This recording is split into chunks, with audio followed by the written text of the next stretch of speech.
Epithelial layers protect organisms from their external environment, and any damage to these tissues must therefore be repaired as quickly as possible.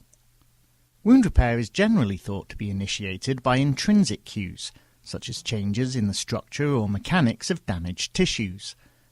But Philipp Niethammer from Memorial Sloan Kettering Cancer Center in New York was interested in whether extrinsic cues might also trigger tissue repair in zebrafish. Zebrafish are typically living in fresh water. So the question that we had was, what would happen if we would put the fish in a solution that actually mimics the internal osmotic pressure of the interstitial solution that surrounds all the cells? Niethammer and colleagues previously demonstrated that the drop in interstitial osmolarity that occurs when zebrafish tail fins are wounded and exposed to their hypotonic environment stimulates the recruitment of leukocytes that mediate the tissue's inflammatory response. Now, led by postdoc William Gault, the researchers examined how the osmolarity of the fish's environment might affect the immediate wound response of the tail fin epithelial cells. So we put a little bit more salt in the outside solution to really adjust it to the osmotic pressure of the interstitial solution. And really what we were very surprised to see is that the epithelial cells didn't really react anymore to the presence of the wound. So essentially, by abrogating the osmolarity difference between the inside of the fish and the outside of the fish was not knowing that it was injured anymore. The zebrafish tail fin epithelium consists of two cell layers, an inner basal layer attached to the underlying basement membrane and an outer suprabasal layer that acts as the tissue's permeability barrier. Gault et al. Found that, after injury in hypotonic media, the suprabasal cells assembled a multicellular actomyosin purse string around the wound margin, while the basal cells migrated as a sheet toward the center of the wound, apparently dragging the suprabasal cells along for the ride.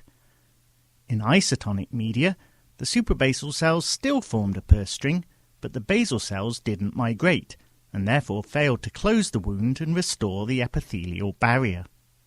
So there are two different wound closure mechanisms segregated between these two layers that have a different dependency on the environmental tonicity. Gault et al. Then turned their attention to how osmolarity differences might induce basal cell migration into wounds. Many cell types respond to osmotic shocks by secreting nucleotides such as ATP, and ATP has been shown to stimulate epithelial cell migration and wound healing in vitro. So we wondered if ATP would also have a role in our system. So what we did is we put the fish in isotonic solution to stop epithelial motility, and then we put ATP in the outside bathing solution. And we found that either by just looking at the cells or by analyzing the tissue motion with particle image velocimetry analysis, that ATP strongly stimulated directional migration of the epithelial cells towards the wound. To investigate whether ATP is a physiological wound response signal, Gault et al. First used the ATP-dependent enzyme luciferase to show that ATP was released from zebrafish tailfin wounds in hypotonic but not isotonic environments. And then we wanted to know what happens if we perturb extracellular ATP metabolism inside the tissue.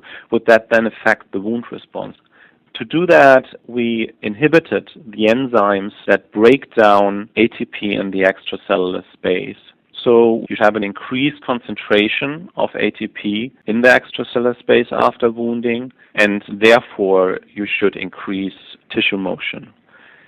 Indeed, inhibiting extracellular nucleotidases pharmacologically, or knocking down a particularly abundant ATPase called ENTPD3, increased the extent and duration of basal cell motility after wounding.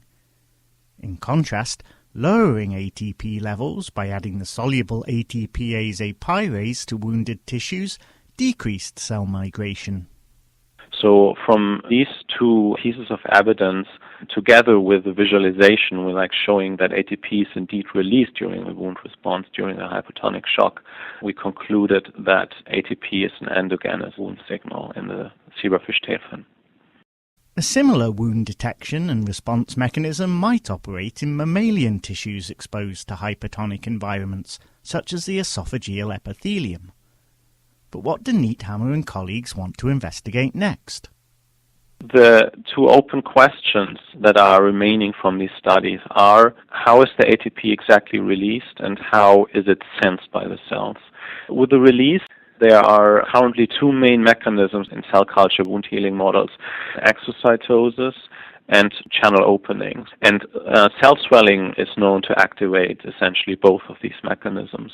But which of these mechanisms, or if it's any of those mechanisms or a different mechanism responsible for the ATP release in our case, we cannot say at the moment. So we are currently actually investigating that.